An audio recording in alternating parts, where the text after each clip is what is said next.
সঙ্গে নিয়ে ভোট দেওয়ার অভিযোগ, ভোটারদের সঙ্গে নিয়ে ভোট দেওয়ার অভিযোগ তৃণমূলের বিরুদ্ধে। সেই ছবি দেখতে পাচ্ছি, ভোটারদের সঙ্গে নিয়ে যাচ্ছে কে না তৃণমূলের কর্মী সমর্থকরা, এবং তাদেরকে একেবারে বুথের মধ্যে ইভিএম এর সামনে, যেখানে ইভিএম এ একজন যাওয়ার কথা, ভোটারের যাওয়ার কথা, সেখানে তাকে নিয়ে যাচ্ছেন। তৃণমূলের বিরুদ্ধে এই অভিযোগ উঠছে, তৃণমূল কর্মী শেখ নাজিমউদ্দিনের বিরুদ্ধে অভিযোগ উঠছে।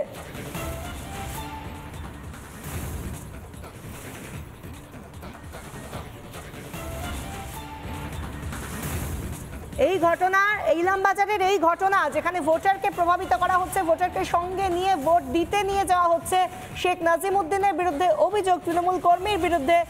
এই ঘটনায় প্রিসাইডিং অফিসারকে সরালো কমিশন।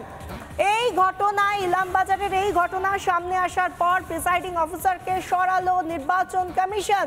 আমাদের সঙ্গে রয়েছেন প্রতিনিধি বিট্টু রায়চৌধুরী। বিট্টু, দেখো, যেটা জানা যাচ্ছে এই মুহূর্তে দাঁড়িয়ে ইলেকশন কমিশনের তরফে ওয়েবকাস্টিং এর মাধ্যমে গোটা বিষয়টা দেখানো হচ্ছিল। যে অভিযোগগুলো ইলেকশন কমিশনের কাছে জমা পড়ে, তোমাকে আমি জানাবো, ইলামবাজারে 25 নম্বর বুথে প্রিসাইডিং অফিসার তার ওপর যেই ব্যর্থতা, সেই ব্যর্থতার দায় কার্যত চাপাচ্ছে নির্বাচন কমিশন। যেটা দেখা যাচ্ছে একজন ভোটার তিনি লাগাতার দেখা যাচ্ছিল যে সাধারণ মানুষকে প্রভাবিত করছে, এর পাশাপাশি বিভিন্ন বুথে বুথে তিনি ঢুকছেন জোর করে। অর্থাৎ গোটা বিষয়টা যখন কমিশনের নজরে আসে, সেই সময় দাঁড়িয়ে প্রিসাইডিং অফিসারকে সরিয়ে দেওয়া হয় এবং সেখানে যত দ্রুততা সহকারে সম্ভব রিজার্ভে থাকা প্রিসাইডিং অফিসারকে দায়িত্ব দেওয়া হচ্ছে, যেটা নির্বাচন কমিশনের সূত্রে খবর। তোমায় বলে রাখি যে ওয়েবকাস্টিং এর মাধ্যমে কমিশনের দপ্তর থেকে মূলত গোটা বিষয়টা কমিশন নজরে রাখছে এবং বুথগুলোর অভ্যন্তরে কি ঘটছে, প্রিসাইডিং অফিসার কি ভূমিকা, সেগুলো লাগাতার নজর রাখছে। এবং সেই মতোই ইলামবাজারের 25 নম্বর বুথে কার্যত এই অভিযোগগুলোই ধরা পড়ছিল, ভোটারদের প্রভাবিত করার অভিযোগ ধরা পড়ছিল, ইত্যাদি বিষয় সামনে আসছিল। সেই সময় দাঁড়িয়ে কমিশনের তরফে স্বতঃপ্রণোদিতভাবে ইলামবাজারের যিনি এই সংশ্লিষ্ট বুথের প্রিসাইডিং অফিসার আছেন তাকে সঙ্গে সঙ্গে সরিয়ে দেন এবং তাকে বলা হয়েছে যে আপাতত ভোটের যে ডিউটি সেখানে তিনি কোনো রকম ভাবে অংশগ্রহণ করতে পারবেন না, কিন্তু পাল্টা হিসাবে আরো দ্রুততা সহকারে আরেক প্রিসাইডিং অফিসারকে দায়িত্ব দেওয়া হচ্ছে, যে প্রিসাইডিং অফিসার ইতিমধ্যে প্রিসাইডিং অফিসারকে সরানো হলো ইলামবাজারে ঘটনা সামনে আসার পর। বিট্টুর সঙ্গে থাকো, কারণ এরপর আরো একটা গুরুত্বপূর্ণ খবর আমাদের সামনে উঠে আসছে। চতুর্থ দফা, অর্থাৎ আজকের ভোটে হাজার পেরোলো অভিযোগের সংখ্যা। আজকের ভোটে হাজার পেরোলো অভিযোগের সংখ্যা। রাজ্যের 8 কেন্দ্রে হাজারের বেশি অভিযোগ। আমরা এই নিয়ে আরো বিস্তারিত জানবো। আমাদের সঙ্গে রয়েছেন বিট্টু রায়চৌধুরী, আমাদের প্রতিনিধি। বিট্টু, হাজারের বেশি অভিযোগের সংখ্যা চতুর্থ দফায়, কি হচ্ছে? দেখো, এই মুহূর্তে যে খবরটা মিলছে, হাজারের বেশি, অর্থাৎ এই মুহূর্তে সকাল 11টা পর্যন্ত কমিশন যে আপডেট দিচ্ছে তাতে 1088টা মোট অভিযোগ জমা পড়েছে। যার মধ্যে তোমায় জানিয়ে রাখি যে এনজিআরএস এর মাধ্যমে মূলত 777টা অভিযোগ জমা পড়েছে, অন্যদিকে সিভিজিএল এর মাধ্যমে 154টা অভিযোগ জমা পড়েছে। এর পাশাপাশি সিএমএস বলে যেটা সংশ্লিষ্ট রাজনৈতিক দলগুলো অভিযোগ জানতে পারবেন, সেখানে আমরা জানতে পারছি বিজেপি 6টি অভিযোগ করেছে, তৃণমূল কংগ্রেস 1টি অভিযোগ করেছে, সিপিএম 72টি অভিযোগ করেছে এবং কংগ্রেস 7খানা অভিযোগ করেছে। এখনো পর্যন্ত মোট অভিযোগের সংখ্যা 1088টা। তোমাকে আমি সামান্য জানিয়ে রাখবো যে এনজিআরএস এর ক্ষেত্রে বহরমপুরে অভিযোগের সংখ্যা 141টি, কৃষ্ণনগরের ক্ষেত্রে এবং রানাঘাটের ক্ষেত্রে একই এলাকার মধ্যে পড়ে, সেক্ষেত্রে 199টি অভিযোগ। বর্ধমান দুর্গাপুর কেন্দ্রে এবং তার পাশাপাশি বর্ধমান পূর্ব, অর্থাৎ গোটা বর্ধমান মিলিয়ে অভিযোগের সংখ্যা 245টি। এর পাশাপাশি আসানসোল, বোলপুর এবং বীরভূম 3টে মিলিয়ে মোট অভিযোগের সংখ্যা আমরা যেটা জানতে পারছি 88 এবং 104, সব মিলিয়ে 777টা অভিযোগ ইতিমধ্যে জমা পড়েছে এবং মোট অভিযোগের সংখ্যা 1088টা, যা অত্যন্ত উদ্বেগ এই মুহূর্তে কমিশনের কাছে।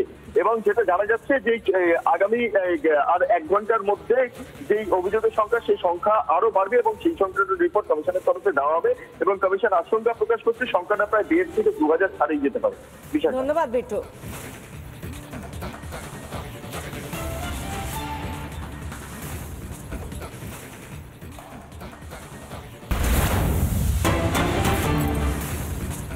এই মুহূর্তে চোখ রাখবো বহরমপুরের দিকে। বহরমপুরে অধীর চৌধুরীকে ঘিরে বিক্ষোভ। এত গাড়ি কেন, প্রশ্ন বিক্ষোভকারীদের। এত গাড়িতে যানজট হচ্ছে বলে দাবি স্থানীয়দের। অধীর চৌধুরীকে ঘিরে বিক্ষোভ বহরমপুরে।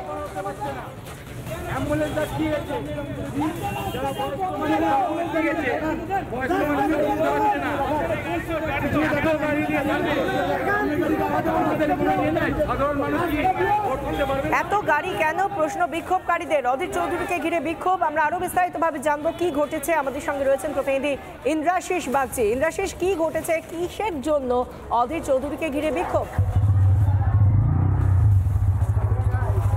একেবারে দেখো, বহরমপুরের যে খাগড়া যে জিটিআই স্কুল রয়েছে সেখানেই আজকে ভোট কেন্দ্র পরিদর্শনে গিয়েছিলেন অধীর চৌধুরী, কংগ্রেস প্রার্থী, এবং তিনি বেশ কিছু গাড়ি সেখানে দাঁড়িয়ে যায়, অর্থাৎ জিটিআই স্কুলের সামনে বেশ কিছু গাড়ি সেখানে দাঁড়িয়ে যায় এবং তারপরে অধীর চৌধুরী তিনি নিজে গাড়ি থেকে নেমে ভোট কেন্দ্রের ভেতরে ঢোকেন। 5 থেকে 7 মিনিট তিনি ভেতরে ছিলেন। ভোটারদের সঙ্গে তিনি কথা বলে যখন বেরিয়ে আসেন তখন সেখানকারই কিছু যুবক কিন্তু আচমকায় বিক্ষোভ দেখাতে শুরু করে। অধীর চৌধুরীর সঙ্গে কার্যত এক প্রকার বচসা তৈরি হয়। অধীর চৌধুরী সেখান থেকে চলে যান গাড়ি নিয়ে। এই সম্পর্কে তোমাকে একটি হিন্ট দিয়ে রাখি যে এই যে যারা যুবক তাদের যেটা পরিচয়, যেটা স্থানীয় সূত্রে জানা যাচ্ছে, তারা কিন্তু এলাকারই সক্রিয় তৃণমূল কর্মী এমনটাই কিন্তু হিসেবে কিন্তু পরিচিত। এবং অধীর চৌধুরী যখন এই স্কুল থেকে, অর্থাৎ জিটিআইয়ের যে স্কুল যেখানে ভোট কেন্দ্র করা হয়েছে, ভোটারদের সঙ্গে কথা বলে, সেখানকার যারা ভোট কর্মী তাদের সঙ্গে কথা বলে যখন তিনি বেরিয়ে আসেন তখনই কিন্তু এই যুবকগুলো তাকে ঘিরে কিন্তু একেবারে বিক্ষোভ দেখাতে শুরু করে। এত গাড়ি তিনি কেন এনেছেন, রাস্তা অবরোধ করে রাখা হয়েছে, কার্যত রাস্তা অবরুদ্ধ হয়ে গিয়েছে, পথচারী যারা রয়েছে তারা সেখান থেকে চলাচল করতে পারছে না, এরকমই একগুচ্ছ অভিযোগ তুলতে থাকে সেই সমস্ত তৃণমূল কর্মীরা। এবং তারপরেই কিন্তু অধীর চৌধুরীর যে গাড়ি রয়েছে, পরপর গাড়িগুলোকে ঘিরে কিন্তু তারা বিক্ষোভ দেখাতে শুরু করে। বেশ কিছুক্ষণ এই উত্তপ্ত পরিস্থিতি তৈরি হয়। অধীর চৌধুরীর যে নিরাপত্তা রক্ষী রয়েছে তারা অধীর চৌধুরীকে সেখান থেকে বের করে নিয়ে গাড়িতে করে কিন্তু অন্যত্র তারা রওনা দেন এবং যে সমস্ত গাড়িগুলো ছিল সেগুলোও কিন্তু পরপর রওনা দিতে শুরু করে। এরপরে সেই বিক্ষোভ তারা তুলে নেয়। স্বাভাবিকভাবে এই ঘটনা ঘটার পরে গোটা এলাকায় এই মুহূর্তে চাঞ্চল্য ছড়িয়েছে। আর কোথাও, অর্থাৎ সকাল থেকে আমরা দেখতে পাচ্ছি যে অধীর চৌধুরী তিনি কিন্তু বহরমপুর লোকসভা কেন্দ্রের বিভিন্ন জায়গাতে, বহরমপুর শহরের বিভিন্ন জায়গাতে কিন্তু তিনি ঘুরে বেড়াচ্ছেন, ভোট কেন্দ্রে তিনি পরিদর্শনে যাচ্ছেন, ভোটারদের সঙ্গে কথা বলছেন। তবে সকাল থেকে এই ধরনের উত্তপ্ত পরিস্থিতি কিন্তু এখনো পর্যন্ত চোখে পড়েনি। তবে খাগড়া জিটিআই স্কুলে যে ঘটনা ঘটলো, একেবারে কার্যত গাড়ি ঘিরে ধরে বিক্ষোভ অন্যত্র রওনা দেন অধীর চৌধুরী। এই মুহূর্তে তার কনভয় রওনা দিয়েছে অন্য ভোট কেন্দ্রের উদ্দেশ্যে। বিশাখা, ধন্যবাদ ইন্দ্রাশিস। আমরা দেখতে পাচ্ছি বহরমপুরে অধীর চৌধুরীকে ঘিরে বিক্ষোভ, এবং যে কারণে বিক্ষোভ, যারা বিক্ষোভকারী তারা বলছে এত গাড়ি নিয়ে কেন এসেছেন অধীর চৌধুরী, এত গাড়ি রাস্তায় আসার জন্য, রাস্তায় যানজট হচ্ছে বলে দাবি স্থানীয়দের। বহরমপুরের জিটিআই স্কুলে অধীর চৌধুরী যান, রাস্তা অবরুদ্ধ হচ্ছে এত সংখ্যক গাড়ি আসার জন্য, সেই অভিযোগ তুলে বিক্ষোভ দেখান স্থানীয়রা। এত গাড়ি এনে ভয় দেখাচ্ছে অধীর, দাবি বিক্ষোভকারীদের। একটার পর একটা ঘটনা আমরা দেখতে পাচ্ছি, একটার পর একটা ঘটনা যা চতুর্থ দফায় সত্যি উত্তেজনা বাড়াচ্ছে। সেই জায়গা থেকে আমরা এই মুহূর্তে প্যানেলে এসে যোগদান করেছেন সৈকত গিরি, সিপিআই নেতা, তাকে স্বাগত জানাবো। এবং যিনি তৃণমূলের সমর্থক অনির্বাণ ব্যানার্জি, আইনজীবী, কোনোভাবেই দেখতে পান না তৃণমূলের বিরুদ্ধে ওঠা কোনো অভিযোগকেই তিনি কার্যত মান্যতা দেন না। কিন্তু আমরা দেখতে পাচ্ছি ইলামবাজারের ঘটনা, যেখানে বুথে ঢুকে একজন তৃণমূল কর্মী ভোটারকে সঙ্গে নিয়ে ইভিএম এর কাছে যাচ্ছেন। এটা কেউ কি দেখতে পান না? যদি আপনি দেখতে না পান, নির্বাচন কমিশন দেখতে পেয়ে কিন্তু প্রিসাইডিং অফিসারকে ইতিমধ্যেই সরিয়ে দিয়েছে। এরপর আপনি কি বলবেন? না, ওয়েবকাস্টিং তো আমরা দেখতে পাওয়ার কথা নয়, সেটা নির্বাচন কমিশনের দেখতে পাওয়ার কথা। তারা দেখতে পেয়ে পদক্ষেপ করেছেন, সে তৃণমূল কর্মী হোক, বিজেপি কর্মী হোক, কিন্তু তৃণমূল কর্মী, বিজেপি কর্মী তো নয়। তৃণমূল কর্মীদের ওয়েবকাস্টিংটা আবার আপনারা দেখতে পান না, সেটা আলাদা কথা। আমরা যা দেখতে পাচ্ছি আপনিও সেটা দেখতে পাচ্ছেন, বাংলার মানুষও দেখতে পাচ্ছেন। এরপর এই ইস্যু নিয়ে আপনি কি বলবেন? এরপরেও কি কিছু বলার আছে? বলছি তো, এখানে তৃণমূল কর্মী হন, যে কোনো দলের কর্মী হন, যেটা করেছেন সেটা ঠিক করেননি।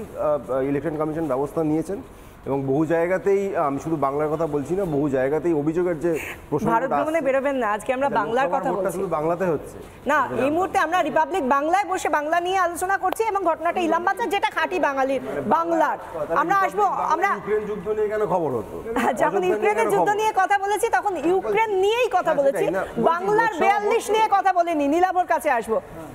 না, দেখুন, যে দৃশ্যটা আমরা দেখলাম বহরমপুরে তৃণমূলের কর্মীরা অধীর চৌধুরীকে ঘিরে বিক্ষোভ দেখাচ্ছেন।